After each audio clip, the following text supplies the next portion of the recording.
Om Swastiastu.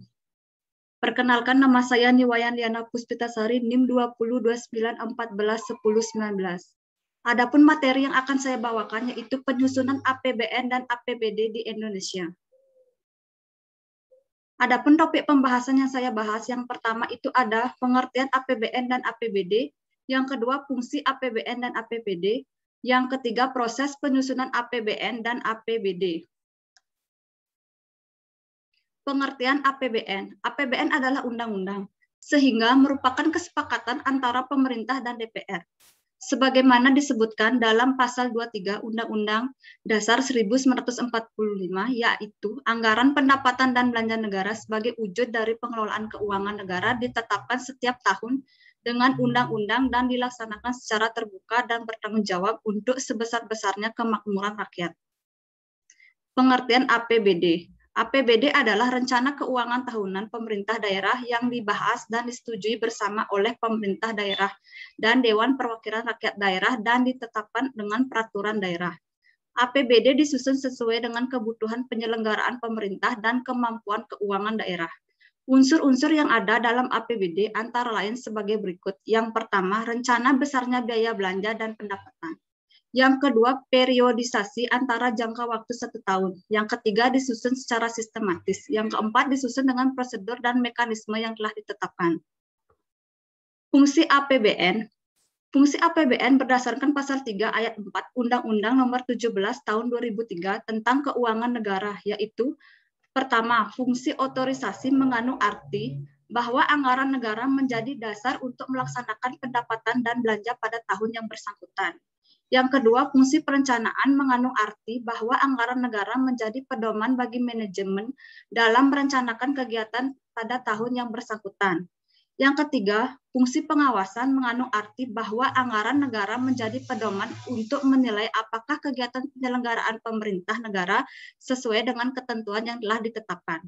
Yang keempat, fungsi alokasi mengandung arti bahwa anggaran negara harus diarahkan untuk mengurangi pengangguran dan pemborosan sumber daya, serta meningkatkan efisiensi dan efektivitas perekonomian. Yang kelima, fungsi distribusi mengandung arti bahwa kebijakan anggaran negara harus memperhatikan rasa keadilan dan kepatutan, dan fungsi stabilisasi mengandung arti bahwa anggaran pemerintah menjadi alat untuk memelihara dan mengupayakan keseimbangan fundamental dan perekonomian. Fungsi APBD. Fungsi APBD berdasarkan pasal 23 ayat 3 PP nomor 12 tahun 2019 tentang pengelolaan keuangan daerah antara lain.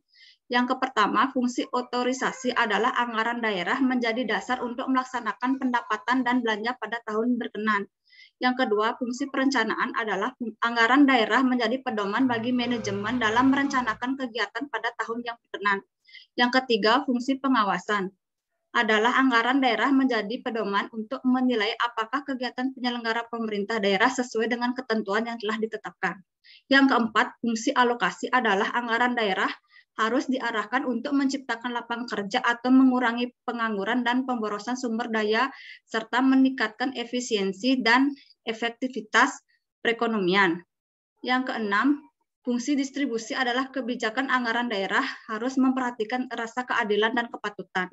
Yang keenam, fungsi stabilisasi adalah anggaran pemerintah daerah menjadi alat untuk memelihara dan mengupayakan keseimbangan fundamental perekonomian daerah.